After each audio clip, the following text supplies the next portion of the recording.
मेरी शादी 20 साल की उम्र में हुई और इस वक्त मैं 22 की हूँ। शादी से पहले ही मैं बहुत बड़ी खिलाड़ी बन गई थी, जिसकी वजह हमारे घर का माहौल था। हमारे घर में सभी खेती बाड़ी करते थे, सिर्फ मेरे पापा शहर जाकर नौकरी करने लगे। हम 2 बहनें और 1 भाई है। गाजियाबाद मोदी नगर के आगे हमारा गांव पड़ता है और पिताजी दिल्ली में फैक्ट्री में नौकरी करते थे। वे वहां कमरा किराए पर लेकर रहते थे। कभी कभी हम लोग उनके पास जाते, पर ज्यादा पिताजी ही गांव आते। हमारा मकान गांव की एक साइड पर था। मेरी माँ बेहद सुंदर थी, इसलिए बहुत मर्द ताकते रहते। पहले हम बच्चे थे तो कभी ख्याल नहीं आता था। मैं सबसे बड़ी थी। धीरे धीरे जवान होने लगी तो थोड़ा पता चलने लगा। अब वही मर्द मुझे भी जब घूरने लगे तो पता चला कि मैं भी जवान होने लगी हूँ। एक दिन माँ ने मुझे खेलने भेजा और कहा कि दोनों भाइयों को भी ले जा। उस दिन रास्ते में जाते वक्त मैंने विपिन को घर की तरफ जाते देखा। विपिन गांव का ही एक आवारा था। भाई बहन को खेलने में लगाकर मैं दबे पांव घर लौट आई।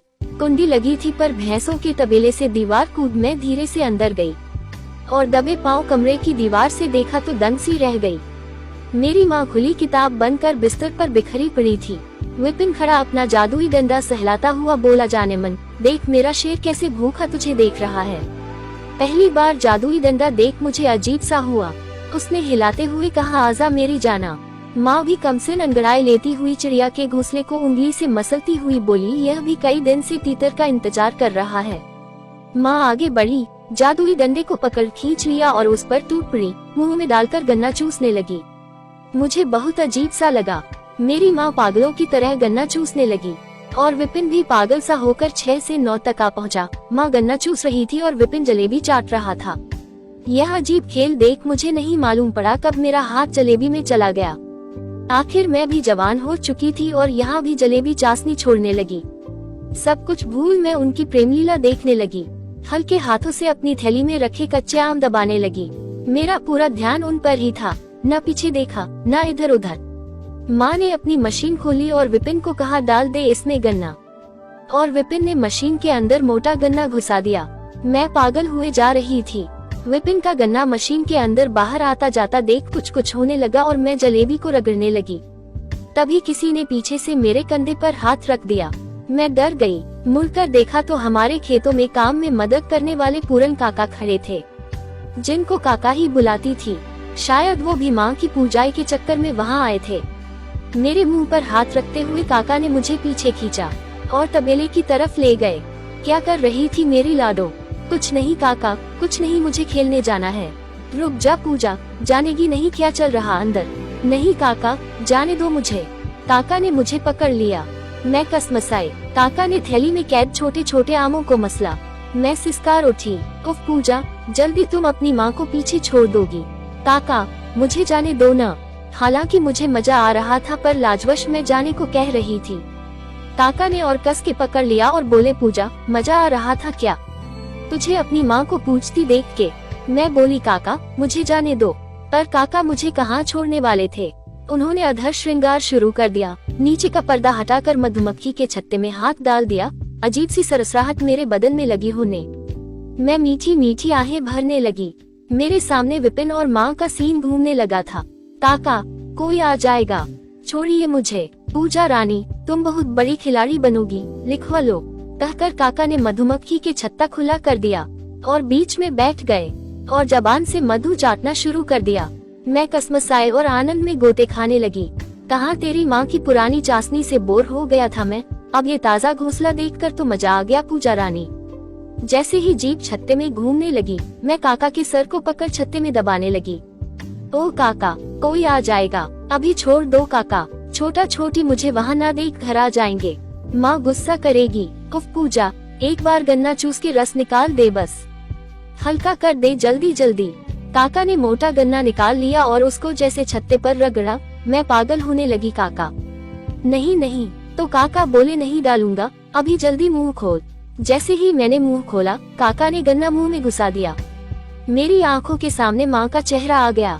काका ने मेरे सर को पकड़ लिया और जोर जोर से गन्ना खिलाने लगे। मैंने पहली बार कोई गन्ना मुंह में लिया था। मुझे क्या मालूम था कि इसमें से रस भी निकलेगा। कुछ देर में एकदम से गर्म पानी की बौछार मुंह में हुई, पर काका ने मुझे कस लिया। पूरा गन्ना रस मुझे पीना पड़ा और तब काका शांत हुए। फिर वे बोले, पूजा रानी, अभी पूरा खेल खेलना बाकी है। काका बोले, मेरी जान बोल, मजा आया। मैं चुपचाप मुंह नीचे करके वहाँ से भागी।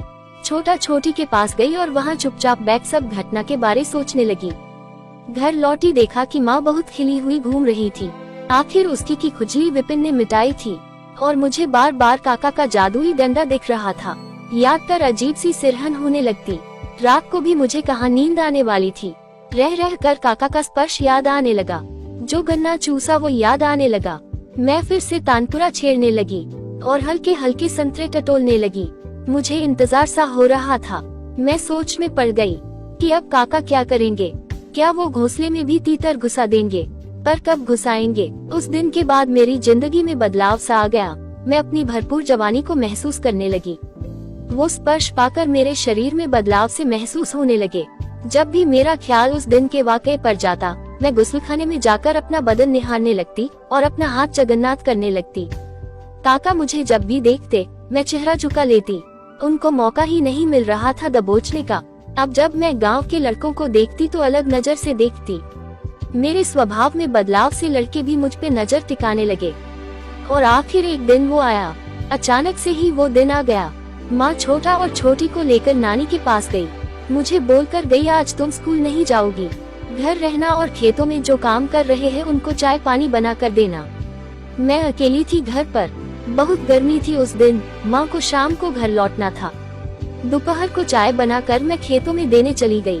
मैं अपने ही ख्यालों में खोई वापस लौट रही थी कि मैंने जब देखा कि गेट के बाहर काका खड़े दरवाजा खटखटा रहे थे।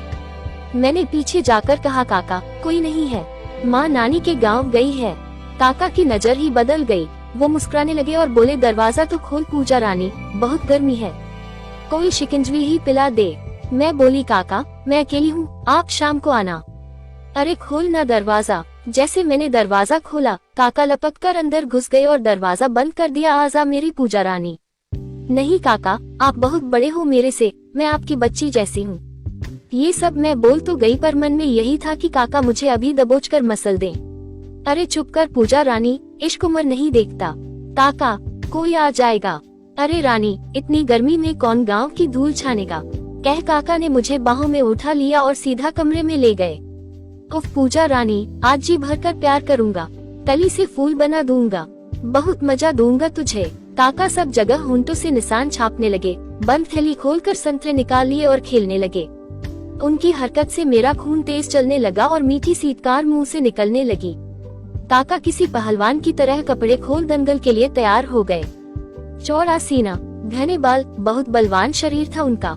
मेरा साथ दे पूजा, काका बोले और झट से सारा बोझ उतार फेंका और सारी दुकान खोल कर रख दी। काका जोर जोर से संतरा रस पीने लगे।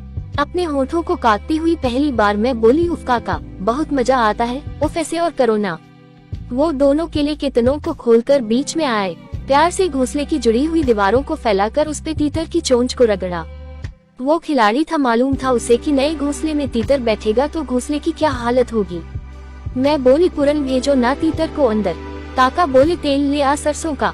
वो क्या करोगे? वो बोले, ला तो ज्यादा मजा आएगा। मैं उठकर तेल की शीशी ले आई और काका को दे दी। काका ने अच्छे से तीतर पर तेल लगाया। मैं चुपचाप उनकी गतिविधियों को देखती रही। अब वो बोला, पूजा रानी ले तैयार हो जा, अंदर जाने लगा है मेरा शेर। काका ने मुझे मेरे दोनों कंधों को पकड़ लिया और पूरी पकड़ बनाकर एक झटका दिया। मेरी दर्द से चीख निकल जाती पर उसने हाथ से मेरा मुंह दबा दिया। पानी मेरी आंखों से निकलने लगा। हौसला कर पूजा, तुझे थोड़ी देर में बहुत मजा आएगा। कुछ देर बाद तीतर आराम से घोंसले में बैठ गया और उसकी अब घोंसले से दोस्ती हो गई और वो मचल मचल के अंदर धमा चौकड़ी करने लगा। कुछ देर बाद मुझे बहुत ज्यादा मजा आने लगा, मानो मैं स्वर्ग में झूल रही हूँ। मुझे महसूस हुआ कि गुफा से झरना बह रहा था। पूरन खिलाड़ी था, उसने उस पल में मुझे परम आनंद दिया। अब मैं सारा गुप्त ज्ञान प्राप्त कर चुकी थी और शाम तक मैं और काका मस्त खेला करते रहे। अब मैं काका से जब मौका मिले तब खूब हल जुताई कराती हूँ, पर अब मन और भी डंडों से डांडिया खेलने का करने लगा है। आगे क्या होता है आपको जरूर बताऊंगी। तब तक के लिए इजाजत दीजिए। प्लीज वीडियो को लाइक करें और चैनल को सब्सक्राइब करें। धन्यवाद।